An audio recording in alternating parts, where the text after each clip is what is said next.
Hello दोस्तों, मैं आशीष कुमार अपने YouTube channel Bihar GK tricks में आपका स्वागत करता हूं। आज हम लोग भारत का भूगोल के अंतर्गत नकदी फसलें के बारे में इस वीडियो में पढ़ेंगे। तो यदि आप लोगों ने अब तक हमारा channel Bihar GK tricks subscribe नहीं किया है तो इसे सब्सक्राइब कर लें, साथ ही बेल आइकन को जरूर दबाएं। तो आइए वीडियो को स्टार्ट करते हैं। नकदी फसलों के अंतर्गत सबसे पहले हम लोग कपास के बारे में पढ़ेंगे। तो आइए इसके नोट्स को पढ़ते हैं। भारत में कपास दूसरी प्रमुख मुद्रादायी फसल है, जिससे देश के सबसे बड़े सूती वस्त्र उद्योग को कच्चा माल प्राप्त होता है। कपास मालवेसी कुल का पौधा है।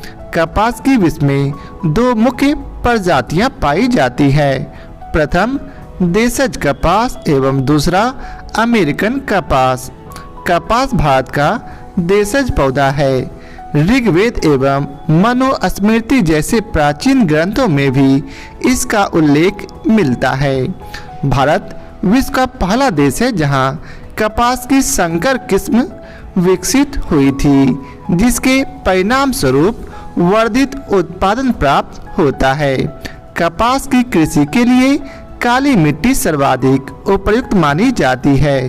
इसके लिए 25 डिग्री सेल्सियस से 35 डिग्री सेल्सियस का उच्च तापमान, 210 दिन के पाला एवं ओला रहित अवधि, स्वच्छ आकाश, तेज व चमकदार धूप तथा 75 से 100 सेंटीमीटर वार्षिक वर्षा की आवश्यकता होती है। आर्थिक समीक्षा वर्ष 2018-19 के विपणन वर्ष में प्रमुख फसलों के संदर्भ में कपास की खेती 12.7 मीट्रिक हेक्टेयर क्षेत्र पर की गई। उत्तर पश्चिमी व पश्चिमी भारत कपास का प्रमुख उत्पादक क्षेत्र है। वर्ष 2018 से 19 के आंकड़ों के अनुसार भारत के अग्रणी 4 कपास उत्पादक राज्य इस प्रकार हैं। पहले स्थान पर महाराष्ट्र आता है, उसके बाद गुजरात, फिर तेलंगाना और चौथे स्थान पर मध्य प्रदेश। महाराष्ट्र में काली मिट्टी का व्यापक विस्तार है, जो कपास की कृषि के लिए सर्वाधिक उपयुक्त मानी जाती है। कपास को महाराष्ट्र में श्वेत स्वर्ण अर्थात व्हाइट गोल्ड के नाम से जाना जाता है। मध्य प्रदेश में कपास की कृषि मुख्यतः राज्य के पश्चिमी भाग में मालवा पठार एवं नर्मदा घाटी क्षेत्रों में की जाती है। यहाँ के प्रमुख कपास उत्पादक जिले पूर्वी एवं पश्चिमी निमाड़, धार, देवास, शाजापुर, उज्जैन, रतलाम, होशंगाबाद तथा राजगढ़ है। शाजापुर, उज्जैन जिलों को कपास की खेती के कारण सफ़ेद सोने का क्षेत्र भी कहा जाता है। कपास के रेशे कपास के बीज से प्राप्त होते हैं। अब आइए चलते हैं इसके प्रश्न कोश को देखते हैं। तो पहला प्रश्न है, भारत के निम्नलिखित क्षेत्रों में से कौन सा कपास का अधिकतम मात्रा में उत्पादन करता है? तो इसका उत्तर है बी अर्थात उत्तर पश्चिमी और पश्चिमी भारत। आर्थिक समीक्षा 2019-20 के अनुसार वर्ष 2018-19 विपणन वर्ष में प्रमुख फसलों के संदर्भ में कपास की खेती 12.7 मीट्रिक हेक्टेयर क्षेत्र पर की जा रही है। प्रश्नकाल में उत्तर पश्चिमी व पश्चिमी भारत कपास का प्रमुख उत्पादक क्षेत्र था। अब अगला प्रश्न है, भारत का सबसे बड़ा कपास उत्पादक है? तो इसका उत्तर है महाराष्ट्र। वर्ष 2018-19 के आंकड़ों के अनुसार भारत के अग्रणी 4 कपास उत्पादक राज्य इस प्रकार हैं। उनके नाम है महाराष्ट्र, गुजरात, तेलंगाना और मध्य प्रदेश। अगला प्रश्न है, निम्नलिखित में से किन जिलों को कपास की खेती के कारण सफ़ेद सोने का क्षेत्र कहते हैं? तो इसका उत्तर है उज्जैन, शाजापुर। मध्य प्रदेश में शाजापुर, उज्जैन जिलों को कपास की खेती के कारण सफ़ेद सोने का क्षेत्र भी कहा जाता है। अब अगला प्रश्न है, महाराष्ट्र में निम्नलिखित में से कौन सी एक फसल श्वेत स्वर्ण के नाम से जानी जाती है? तो इसका उत्तर है कपास। महाराष्ट्र में काली मिट्टी का व्यापक विस्तार है, जो कपास की कृषि के लिए सर्वाधिक उपयुक्त मिट्टी मानी जाती है। कपास को ही महाराष्ट्र में श्वेत स्वर्ण के नाम से जाना जाता है। अब अगला प्रश्न है, निम्न कथनों पर विचार कीजिए और इनमें से कौन से कथन सही हैं बतलाइए। तो इसका उत्तर सी अर्थात दोनों सही है। अर्थात भारत कपास के पौधे का आदि निवास है और दूसरा, विश्व में भारत पहला देश है जहां कपास की संकर किस्म विकसित हुई, जिसमें परिणाम स्वरूप वर्धित उत्पादन होता है। अब आइए चलते इसके विस्तार को पढ़ते हैं। कपास भारत का देशज पौधा है। ऋग्वेद एवं मनुस्मृति जैसे प्राचीन ग्रंथों में भी इसका उल्लेख मिलता है। साथ ही भारत विश्व का पहला देश है जहां कपास की संकर किस्म विकसित हुई, जिसके परिणाम स्वरूप वर्धित उत्पादन प्राप्त होता है। अब अगला प्रश्न है, कपास के रेशे प्राप्त होते हैं। तो इसका उत्तर है बीज से। अगला प्रश्न है, महाराष्ट्र के काली मिट्टी के क्षेत्र में कपास को गन्ने की फसल से प्रतिस्पर्धा का सामना करना पड़ रहा है। इसका कारण है, तो इसका उत्तर सी अर्थात सिंचाई सुविधाओं के प्रसार के कारण इस क्षेत्र में गन्ने की फसल अधिक लाभप्रद है। अब आइए चलते इसके विस्तार को पढ़ते हैं। महाराष्ट्र के काली मिट्टी के क्षेत्र में कपास को गन्ने की फसल से प्रतिस्पर्धा का सामना करना पड़ रहा है। इसका मुख्य कारण यह है कि सिंचाई सुविधाओं के प्रसार के कारण यह क्षेत्र गन्ने की कृषि के अनुकूल बन गया है तथा गन्ने की फसल अधिक लाभप्रद है। अब हम लोग नकदी फसल के अंतर्गत हम लोग गन्ना के बारे में पढ़ेंगे। तो आइए इसके नोट्स को पढ़ते हैं। गन्ना एक उष्णकटिबंधीय पौधा है, परंतु उपोष्ण कटिबंधीय क्षेत्र में भी जैसे गर्म आर्द्र दशाओं के अंतर्गत उत्तरी भारत में उगाया जा सकता है। यह ग्रेमिनी कुल का पौधा है। गन्ना की फसल के लिए सामान्यतया 21 से 27 डिग्री सेल्सियस तापमान एवं 75 से 100 सेंटीमीटर वार्षिक वर्षा की आवश्यकता होती है। वर्ष 2018 से 19 के चतुर्थ अग्रिम अनुमान के आंकड़ों के अनुसार भारत में गन्ने की खेती के अंतर्गत सर्वाधिक भूमि उत्तर प्रदेश में, उसके बाद महाराष्ट्र में है। भारत में शुद्ध सकल कृषि क्षेत्र में सर्वाधिक सिंचित क्षेत्र गन्ना का है। भारत में वर्ष 2018 से 19 के चतुर्थ अग्रिम अनुमान आंकड़ों के अनुसार गन्ना उत्पादक 4 अग्रणी राज्यों में उत्तर प्रदेश, दूसरा महाराष्ट्र, तीसरा कर्नाटक और चौथे स्थान पर तमिलनाडु है। गन्ना उत्पादन के एक व्यवहारिक उपागम, जिसे धारणीय गन्ना उपक्रमण अथवा सतत गन्ना पहल पद्धति कहा जाता है, इसका प्रारंभ भारत में गन्ने की खेती में सुधार हेतु वर्ष 2009 में किया गया था। इस पद्धति का प्रारंभ इक्रिसेट एवं WWF की संयुक्त पहल के रूप में किया गया था। कृषि की प्रारंभिक पद्धति की तुलना में इसमें बीज की लागत बहुत कम होती है।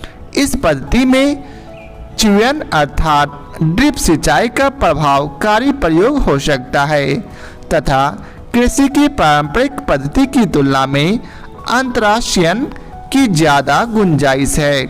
इस पद्धति में अकार्बनिक एवं कार्बनिक दोनों रसायनों का प्रयोग किया जा सकता है। भारत में गन्ने के प्रजनन का कार्य कोयम्बटूर में किया जा रहा है। कोयम्बटूर तमिलनाडु में वर्ष 1912 में गन्ना प्रजनन संस्थान की स्थापना की गई थी। 1 अप्रैल 1969 को इसे ICAR का भाग बनाया गया। गन्ने की अर्धसाली फसल की खेती मुख्य रूप से महाराष्ट्र के कम वर्षा वाले क्षेत्रों में की जाती है। इसकी बुआई जुलाई से अगस्त में होती है तथा यह पकने के लिए 16 से 18 महीने का समय लेती है। भारत विश्व में चीनी का सबसे बड़ा उपभोक्ता है, जबकि चीन दूसरे स्थान पर है। वर्ष 1903 में भारत की प्रथम चीनी मिल उत्तर प्रदेश के देवरिया जिले के प्रतापपुर में स्थापित की गई थी। उत्तर प्रदेश राज्य भारत का शक्कर का प्याला कहलाता है। प्रारंभ में अर्थात 1960 में उत्तर प्रदेश व बिहार मुख्य चीनी उत्पादक राज्य थे, किंतु उसके बाद दक्षिण भारत में अनुकूल जलवायु व काली मृदा का क्षेत्र होने तथा नमी संरक्षण की क्षमता एवं ट्यूबवेल सिंचाई का विकास होने के कारण इस उद्योग का स्थानांतरण हो गया। दक्षिण भारत में गन्ने की उच्च उत्पादकता पाई जाती है। यहाँ गन्ने में शर्करा की मात्रा भी अधिक पाई जाती है। भारत विश्व में चीनी का सबसे बड़ा उत्पादक देश है। इस संदर्भ में ब्राजील दूसरे एवं EU तीसरे स्थान पर है। वर्ष 2019 के आंकड़ों के अनुसार चीनी उत्पादन में उत्तर प्रदेश का प्रथम स्थान, महाराष्ट्र का द्वितीय स्थान है। भारत में सूती वस्त्र के बाद चीनी उद्योग सबसे बड़ा कृषि आधारित उद्योग है।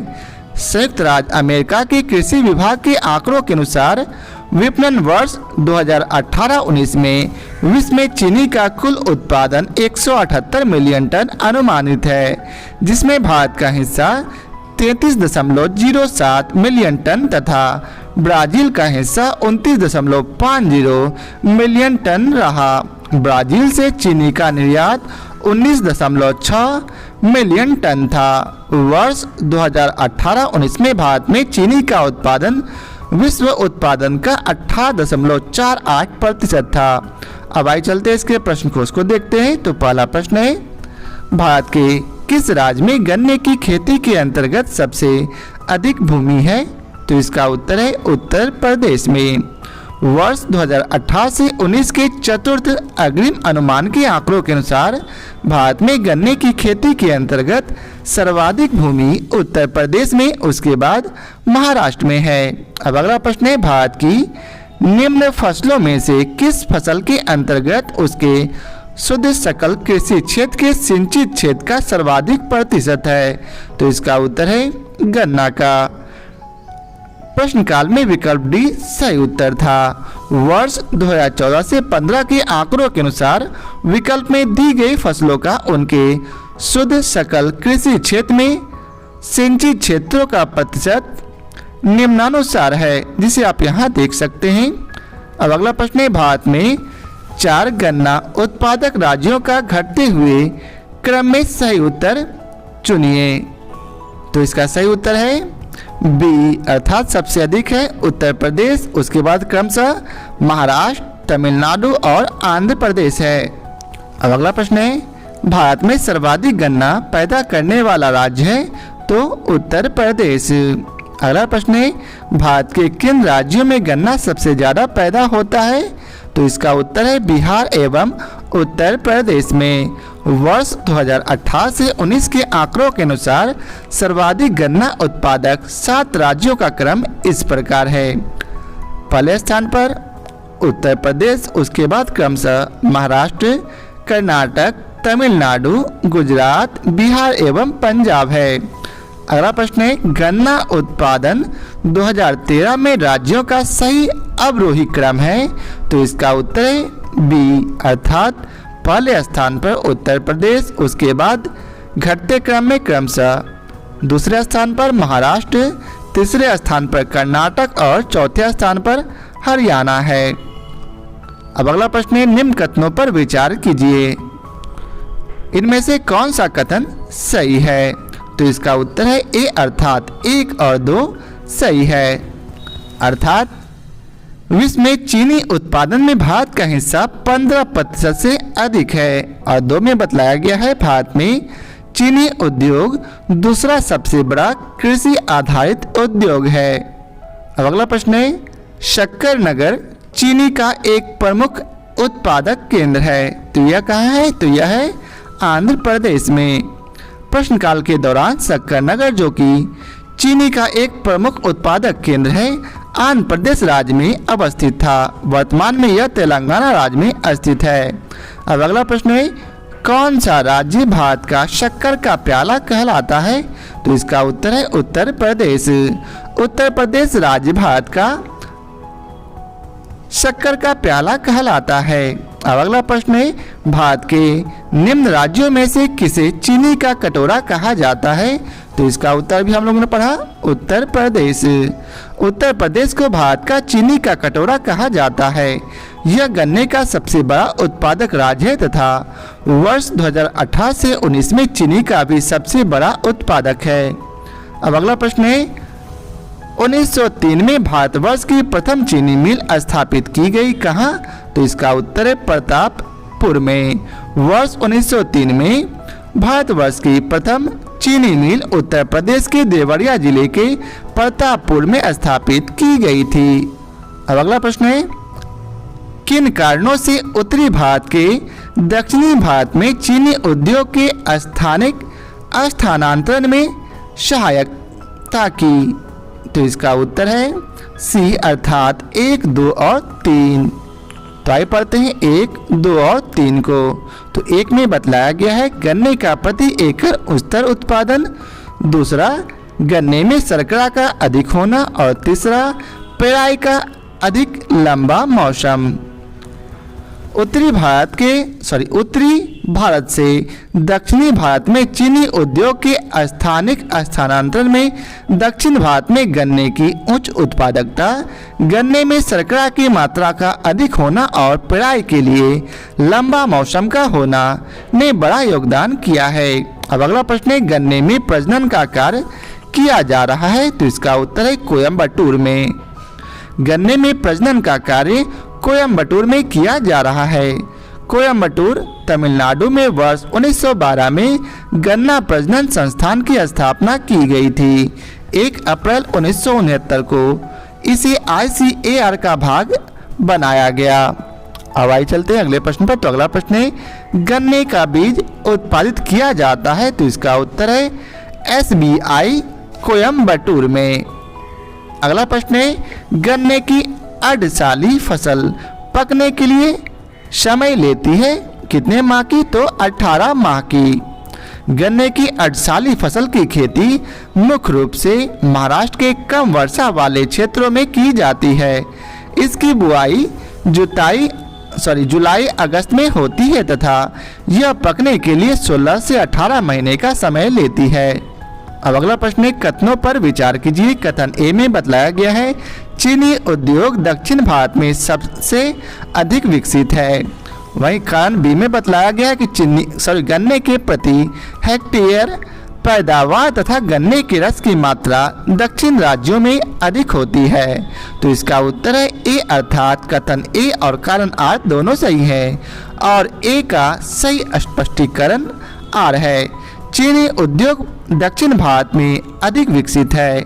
महाराष्ट्र, कर्नाटक एवं तमिलनाडु भारत में चीनी के मुख्य उत्पादक राज्य है। वस्तुतः दक्षिण भारत में अनुकूल जलवायु व काली मृदा का क्षेत्र होना तथा नमी संरक्षण की क्षमता एवं ट्यूबवेल सिंचाई का विकास होने के कारण दक्षिण भारत में गन्ने की उच्च उत्पादकता अर्थात गन्ने की प्रति हेक्टेयर पैदावार एवं गन्ने में रस की मात्रा अधिक होती है। अतः कथन ए एवं कारण आर दोनों सही है तथा कथन ए का सही स्पष्टीकरण आर है। अब अगला प्रश्न है, नीचे दो कथन दिए गए हैं जिनमें एक को कथन ए तथा दूसरे को कारण आर कहा गया है। कथन ए में कहा गया है उत्तर प्रदेश में गन्ना तथा चीनी का उत्पादन महाराष्ट्र से अधिक है परंतु उत्पादकता कम है। कारण आर है महाराष्ट्र में अधिकांश चीनी मिलें सहकारी क्षेत्रों में स्थापित है। तो इसका उत्तर है बी अर्थात कथन ए तथा कारण आर दोनों सही है परंतु कारण आर कथन ए की सही व्याख्या नहीं है। इंडियन शुगर मिल्स एसोसिएशन के अनुसार उत्तर प्रदेश में चीनी तथा गन्ने का उत्पादन महाराष्ट्र से अधिक है। महाराष्ट्र उष्णकटिबंधीय क्षेत्रों में अवस्थित है जहां लंबी धूप, साफ मौसम तथा ठंडी रातों के कारण गन्ने की फसल की उत्पादकता अधिक होती है, जबकि उत्तर प्रदेश, जो कि उपोष्ण कटिबंधीय क्षेत्र में अवस्थित है, जहां बाढ़, जल जमाव, फसल में कीट व रोगों की अधिकता के कारण गन्ने की फसल की उत्पादकता कम होती है। अतः कथन ए सही है। महाराष्ट्र में चीनी उत्पादन का अधिकांश हिस्सा सहकारी क्षेत्र की चीनी मिलों द्वारा किया जाता है, अतः कारण आर सही है। लेकिन कारण आर कथन ए की सही व्याख्या नहीं है। तो यह था आज की वीडियो का आखिरी प्रश्न। आशा करता हूँ आप लोगों को हमारा यह वीडियो पसंद आया हो। यदि आप लोगों को हमारा यह वीडियो पसंद आया हो तो लाइक और शेयर जरूर करें। फिर मिलते हैं नए चैप्टर के साथ। आज के लिए बहुत बहुत धन्यवाद।